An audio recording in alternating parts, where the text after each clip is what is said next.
أعوذ بالله من الشيطان الرجيم بسم الله الرحمن الرحيم الحمد لله رب العالمين والعاقبة للمتقين والصلاة والسلام على أشرف الأنبياء والمرسلين سيدنا محمد وعلى آله وأصحابه أجمعين. Allah subhanahu wa ta'alaga çeksiz şükürler, muhtalar olsun. Süyüktü Peygamber sallallahu aleyhi ve sellem'ge salam salavatlar olsun. Assalamu alaikum, hurmatly musulman bir tuğandar. Sizlerden har bir basıp kelgen kadamыңızдарга jaratkan köptögön eselegen sooptordu жазган болсун. Бүгүнкү Sayyidul Ayyam күндөрдүн улусу болгон жума күндүн урматында сизи биздерден пенделик кылып кетирген ката кемчиликтерибизди жараткан кечирген болсун. Бүгүнкү айтыла турган хутбабыз бул адалдан тамактануу туурасында. Адалдан тамактануу туурасында Аллах субхану ва таала Бакара сүрөсүнүн 168 аятында мындай дейт: Estağfurullah billah. Ya eyyuhan nasu kulu mimma fil ardi halalan tayyiban ve la tettabi'u khutuwatiş şeytan. İnnehu lekum aduwwun mubin. Sadakallahul azim. Ey adamlar, ey insanlar, sizler yer yüzündögü taza bolgon adal nerselerden sizler emge kılıp jegiledi. Taza nerselerden jegile. Sizler şaytandın joluna başıyıp şaytanda elçip ketpegile. Bul şaytan sizlerden en çoğ düşmanınglar deydi. Allah subhanahu wa ta'ala özün Kur'an-ı Kerim'de üşüntüp eskertip jatat. Bul şaytan aleyhilana bul adamdın en birinci oçiretde, en birinci orundağı düşmanı. Adam balasına şaytan aram nerseni uşunçalık qoz kılıp körsetetken. Qoz kılıp körsetip, oşol nerseni jetkirginge hareket kılat deydi. Haram nerseni uşunçalık qoz kılıp körsetet deydi. Oşonduktan aram degen nerseden alыс bolaylı. An Abi Hurayra radıyallahu anhu qala Rasulullah sallallahu aleyhi ve sellem İnna Allaha tayyibun la yuqbalu illa tayyiban ve inna Allaha amara'l mu'minina bima amara bihil mursalin. Abu Hurayra radıyallahu anhu, Allah razı olsun bu kişiden, Peygamber sallallahu aleyhi ve sellem aytdı: Allah subhanahu wa ta'ala özü bol taza zat. Taza zat bolgonluktan Allah subhanahu wa ta'ala taza nerseni жақшы көрөт deydi. Oşonduktan Allah subhanahu wa ta'ala özünün paygambarlarını, elçilerini emnege buyurgan? Taza nersege buyurgan. Taza nersege buyurgan pendelerdi dağı, ümmetlerini dağı, paygambarlardan ümmetlerini dağı emnege taza nersege buyurgan. Emne üçün Allah subhanahu wa ta'ala bul özü taza zat bolgonduktan paygambarlarını dağı, paygambarlardan ümmetlerini dağı taza nersege buyurgan. Bul Kur'an-ı Kerim'inde Mü'minun Surası'nın 51. ayetinde mınday dep kayırlar. Ya eyyuhar rusul kulu minat tayyibati ve a'malu saliha inni bima ta'maluna basir.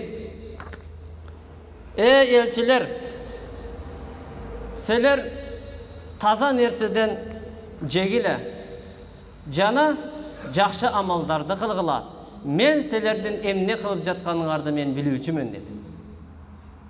Peygamberlardı taza nersege buyurup жатат. Emnege bürödün akısına jebegile, aramdan nerse tamak jebegile, bürödü aldabagıla, bürödü korkulbagıla aldap dep uşul taza nersege buyurup жатат. Özünün pendelerini dağı oşol nersege buyurat. Bakara Suresi'nin dağı 172. ayetinde mınday dep kayırlat. Allah Teala ya eyyuhellezine amenu kulu min tayyibati ma razaqnakum. Sadakallahul azim.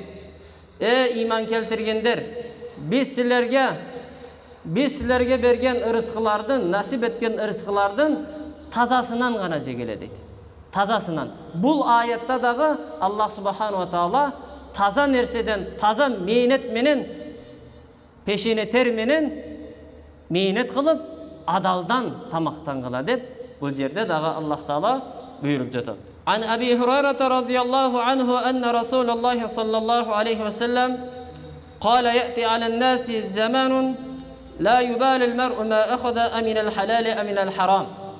Абу Хурайра радhiyallahu anhu Аллах разы болсын бул кишиден, Пайгамбарыбыз саллаллаху алейхи ва саллям айтты, адамдарга ушундай бир заман келет, адамдар эмнеден жеп жаткан тамагы адалданбы же арамданбы карабай коет деп. Адалдан жеп жатабы же болбосо адалданбы адам көңүл бурбай коет деген. Азыр ошол заман, хадисте айтылган заман ушул азыркы заман салыштырсак. Себеби азыркы учурда эгер 10 сом болсо дагы өзүнүн чөнтөгүн ойлоп калган да. 10 сом болсо дагы чөнтөккө иштеп калайын. Бирөөдү алдап кетип аткан, парадан, сүткорлуктан акча табам деп, акчаны табып, баласыны дагы ошол нерсе менен чоңоюп жатат, чоңойтуп. Арамдан иштеп келип, бирөөдү жалгандан айтып, соода кылып, ошол акча табып, балдарыны чоңойтуп жатат.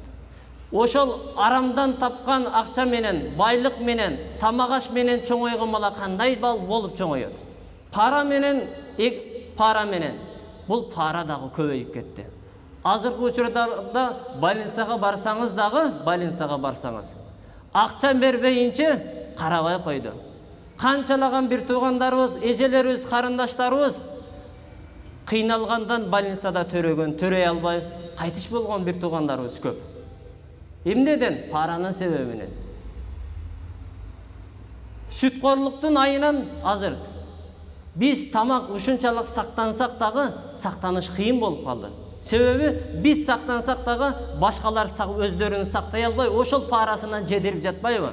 Ан-Ну'ман ибн Башир радhiyallahu anhuma annahu qala sami'tu Rasulullah sallallahu alayhi wa sallam yaqulu innal halala bayyinun wal harama bayyinun wa baynahuma mushtabihat la ya'lamuhunna kathirun minan nas فمن اتقى شبهاته فقد استبرأ لدينه وعرضه ومن وقع في شبهته وقع في الحرام.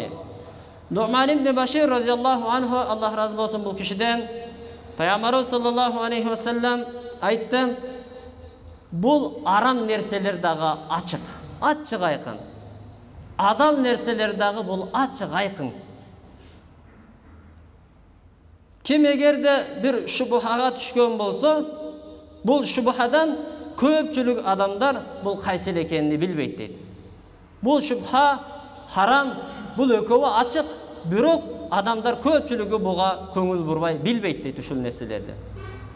Eğer de şubuhadan saktangan bolsa, anda al özünün dinini, ar namusunu saktaptır deydi. Kim eğer de bir şubuhaga düşkön bolsa, anda al aramga düşüptür deydi. Bul jerde bizge açık aykın hadiste aytты, bul aram degen açık aykın, açık. Bu kayсы ol? Bürөөdü aldaba dep hadislerde kelip jatat. Bürөөdөн para alba. Bürөөdü kordoп, bürөөнүн жалгандан касамын чип, bürөөдүн малını tartıp alba. Sütkorluk kılba dep aytıp жатса, biz oşol aram nersege jolуп barıp жатабыз да. Ala inna fil jasadi mudghatan idha salahat salahal jasadu kulluhu ve idha fasadat fasadat jasadu kulluhu. Ala ve hiyal qalb. Adamdın deresinde bir et var. Eğer de oşol et taza bolsa, жақшы bolsa, başka denesi dağı taza bolat deydi. Başka müçölörü dağı.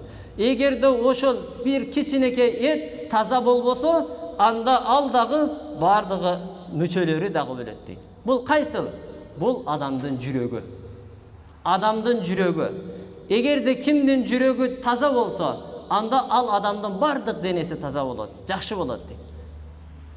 Adamdın eğer de adam balası özü adal ırıskı menen aram nerseden, şubaha nerseden saktanıp adaldan tamaktansa al adamdın жүрөгü taza bolat. Büröөгө жаманды каалоону каалабайт.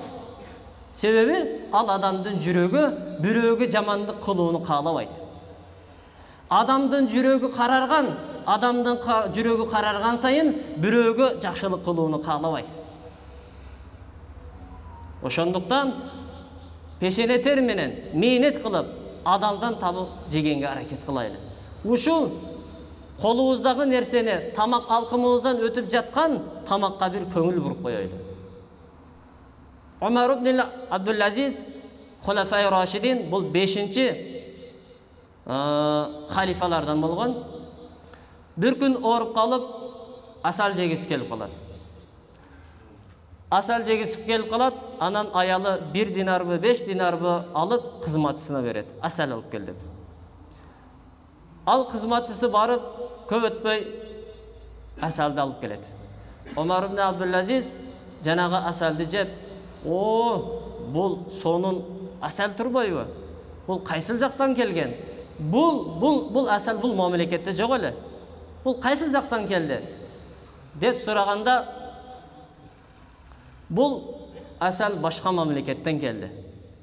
Ким алып келди дегенде, ушул кызматчылар алып келди. Эмне менен деп сураганда, ал учурда араб тилинде барит деп коет. Барит деген азыркы учурда почта. Азыр почтанын bir başka жерге жеткирип бериш үчүн өзүнүн машинеси бар. Туурабы? Өзүнүн машинеси бар. Бул почтадагы Умар разияллаху анхунун доорунда чыккан бул. Почта Умар разияллаху анхунун доорунда. Ошол доордо ошол почтанын аты бар экен, аты. Ошол атты минип барып, ошол асалды башка мамлекеттен алып келген экен. Ошондо Умар ибн Абдул-Азиз бул асалды сатып туруп, пайдасыны аттын жемине бергиле деген экен да. Эмне үчүн бул нерсени айткан?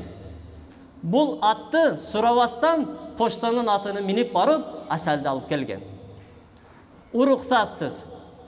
Азыркы учурда ошол бир фирманын, же болбосо бир адамдын кол астында иштеген адамдар, же болбосо бирөөдүн машинесини ижарага алып 12 саат айдайм деп, кээ бир туугандар алмашып алып 24 саат айдаган бир туугандар бар. Бирөөдүн кол астында иштеп кеткенден кийин, күнү сааты бүткөндөн кийин барып левакка иштегендер бар. Бул уурулук болуп эсептелет. Ошондуктан Умар ибн Абдул-Азиз эмне деген? Бул асалды саткыладагы пайдасыны аттардын жемине бергиле деген. Калган акчанын асалдын акчасына кайра алып келип бергиле деген да. Караңыздар, бул арамдан ушунчалык сактанган. Бул уурулук болгону себебинен бул нерсени алган жок. Пайгамбарыбыз саллаллаху алейхи ва саллям бир узак сапарга чыккан адамдын окуясын айтты. Узак сапарга чыгып, ушундай чачтары өскөн, кийимдери кирдеп, ушундай жүдөгөн бир адамды асманды карап, "Я Рабби, я Рабб" деп колуну көтөрүп, Аллага кайрылып турганын пайгамбарыбыз айтып жатат да. Бул адамдын, Алла деп кайрылып жаткан адамдын жегени харам, ичкени харам, кийгени харам. Кантиманын ушул кийишкени дагы, жегени дагы, кийгени дагы арам болгон адамдын дуасына кабыл кылсын деди да пайгамбарыбыз. Караңыздар. Намазда кол көтөрүп дуа кылган адамдын дуасы кабыл болот. Сапарга чыккан адамдын сапарда кылган дуасы кабыл болот. Бул адам пайгамбарыбыз саллаллаху алейхи ва саллям зикир кылып, эскертип, окуяны айтып жаткан адам бул сапардагы адам. Сапардагы адамдын дуасы кабыл болуш керек. Туурабы? Сапардагы адам сапарда кылган дуа кабыл болот. Бул жерде айта турган нерсе, сапарда жүрсө дагы, намаз окуп дуа кылса дагы, мунун жегени, ичкени арамдан болсо, кандай дуа кабыл болсун деди да пайгамбарыбыз. Ошондуктан ошол жеп аткан кечиндеси барып эртеден кечке пешене тер менен кыйналып акча табабыз. Бирок кечкурун барып бир өзүбүздү анализдеп көрөйлү. Бүгүн кечке иштедим. Ушул акчаны кандай мээнет менен таптым? Кандай мээнет менен таптым? Бирөөдө алдыган жокмунбу? Бирөөдүн акчасын тартып алган жокмунбу? Деп бир ой жүгүртүп көрөйлү. Адал тамактануунун пайдалары: адал тамак жеген адамдын кулк мүнөзү оңолот дейт. Адал тамак жеген адамдын кулк мүнөзү бирөөгө жамандык кылгысы келбейт. Бирөөдүн көңүлүнү ооруткусу келбейт. Бирөөгө жакшылык кылууну, Алланын буйруктарын аткарууну эңсеп калат. Экинчиси жүрөгү тазарат. Адалдан тамак жеген адамдын жүрөгү тазарат. Үчүнчүсү дубасынын кабыл болуусуна себеп болот дейт. Ушул биздин тамак жеп атканыбыз, эгерде адалдан болсо, ушул жеп аткан тамагыбыз биздин кылып аткан дуабыздын, намаздарыбыздын кабыл болушуна себеп болот дейт. Адам баласынын ар биринин оюнда, жүрөгүндө ушул эгерде арамдан жей турган болсок, биздин жеп аткан тамагыбыз арамдан болсо, биздин ушул окуп аткан намазыбыздын, дуаларыбыздын кабыл болбошуна себеп болот экен деген адамдын жүрөгүндө ою болуш керек да. Эгерде андай ой болбосо, арамдан сактанбаса, адал менен арамдын ортосунда айырма болбой калат. Болбой калат. Бир жолу кылат арам нерсени, эки жолу, андан кийин адал менен арамда айырмалабай калат да. عن سعد بن أبي وقاص رضي الله عنه أنه قال: يا رسول الله ادعو الله أن يجعلني مستجاب الدعوة. فقال له النبي صلى الله عليه وسلم: يا سعيد أطب مطعمك تكن مستجاب الدعوة. Said ibn Abi Waqqas radhiyallahu anhu, Allah razı olsun bu kişiden, Peygamber sallallahu aleyhi ve sellem aytdı: "Ey Allah'ın elçisi, Allah'a dua kılınız, benim dualarım kabul olsun" dedi de. Allah Teala'ga dua kılınızsa, daima benim oşul dualarım kabul olsun. Dep aytkanda Peygamber sallallahu aleyhi ve sellem: "Ya Said, sen jep жатқан тамағыңа көңіл бұр. Жеп жатқан тамағыңа көңіл бұр, senin duan kabul болады" dedi Peygamberimiz. "Vellezî nefsi Muhammedin biyedihi innel abda la yakziful luqmatal harama fi cevfihi ma yuqbalu minhu amelu 40 sabahan.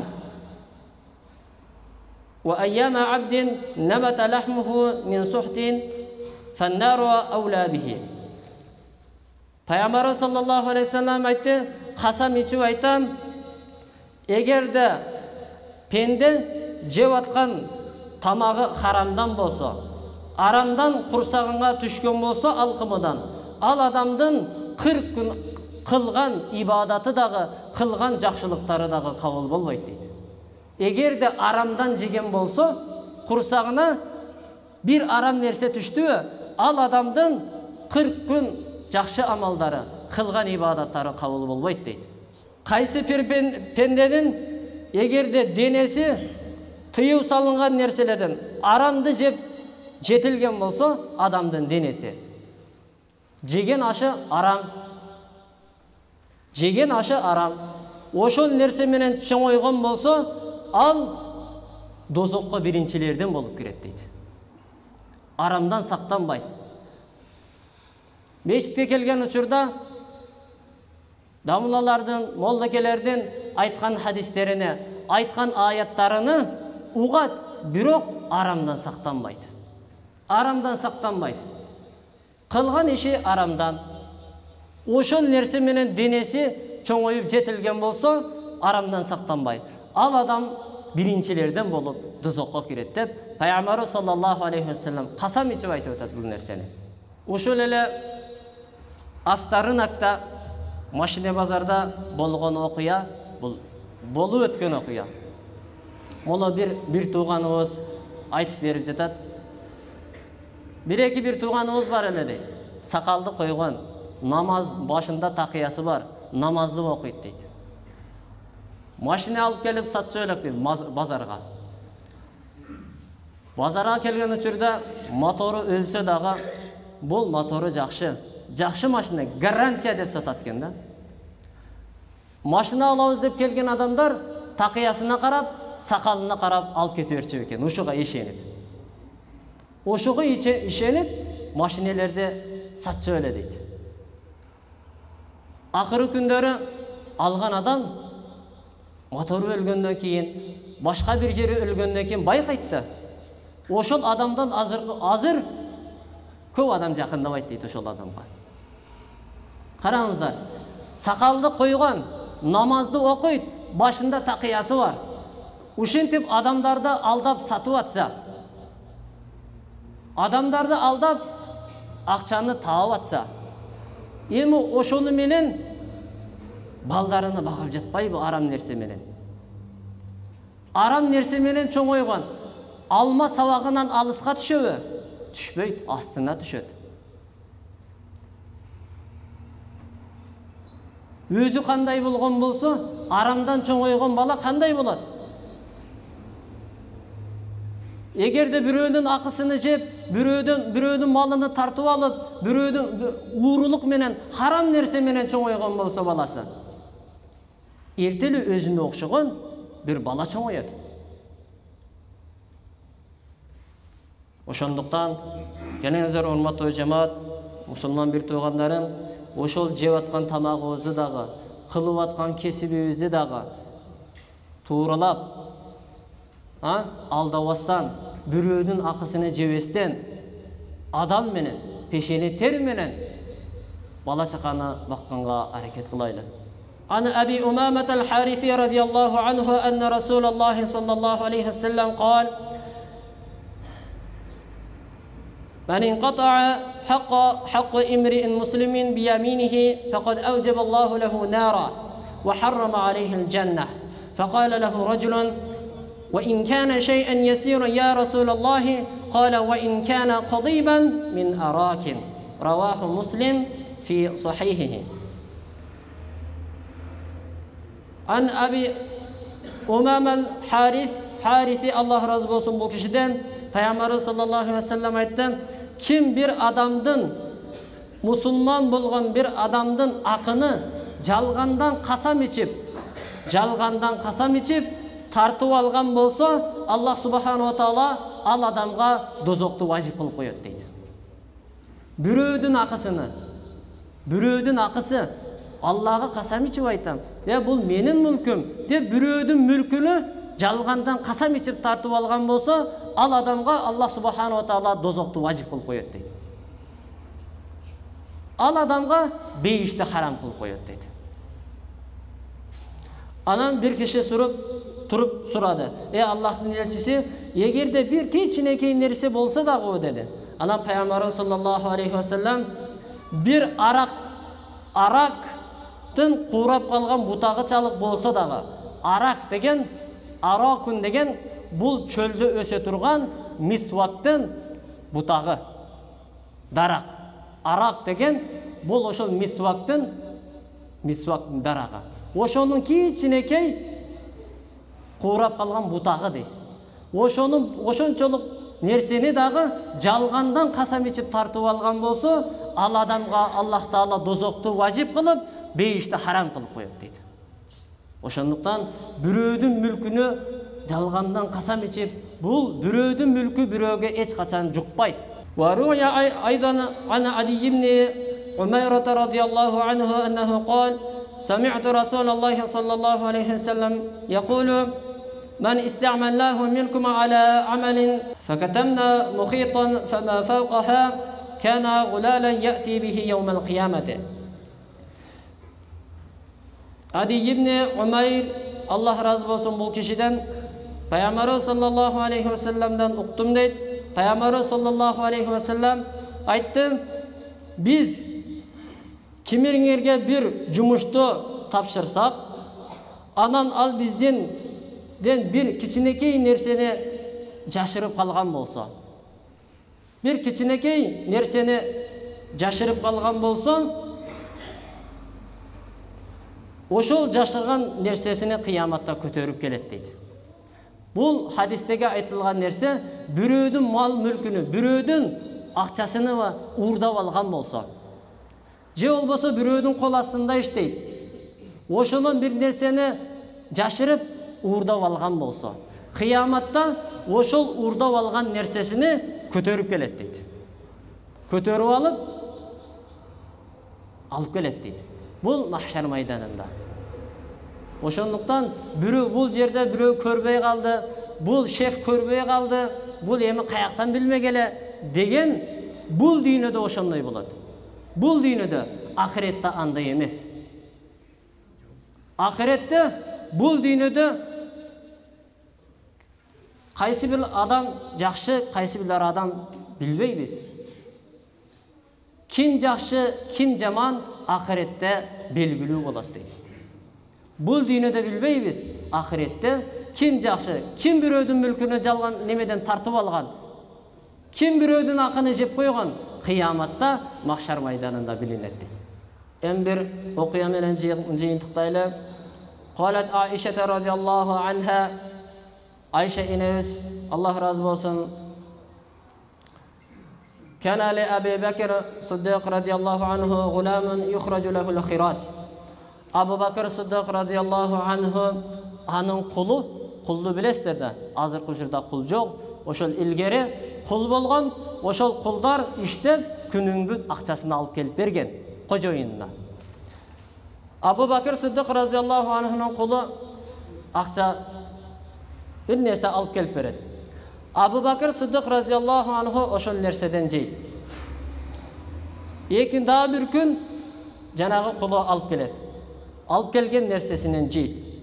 Анан Абу Бакыр Сиддик радиаллаху анхуга жанагы кулу айтат: Абу Бакыр Сиддик радиаллаху анху, бул эмне экенин билесизби деди.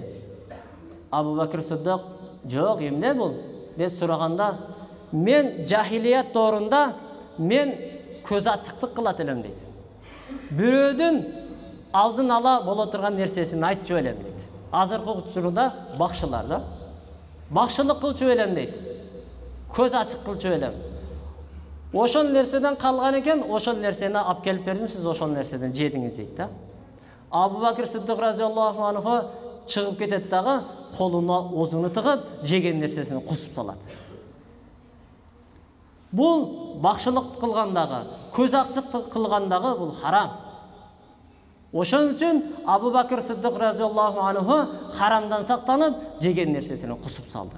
Ва ахиру дa'wana анилхамдулиллахи раббил аламин. Аллах субханаху ва таала ошол аят хадистерде айтылган, аяттарда, хадистерде айтылган нерселерге амал кылуучулардан кылган болсун. Жана адал рызкыдан жеп бала чаканы бакканга жалпыбызга Аллах таала мүмкүнчүлүк берген болсун. Ва ахиру дa'wana анилхамдулиллахи. Дагы бир айта турган нерсе, урматтуу мусулман бир туугандар, ушул мечитке кирерден алдын ушул бут кийимиңиздерди текчелерге коюп койсоңуздар. Адам өзүнү сыйласа, бирөөдү сыйлайт. Биз биринчи өзүбүздү сыйлайлы, андан кийин бирөөдү сыйлайбыз да. Ошондуктан кирер учурда алып коелу текчелерге. Жолдогу нерсени алып коюу дагы бул ыймандын бутакчасы дейт. Ошондуктан мечитке кирерден алдын текчелерге коюп коелу. Assalamu alaikum.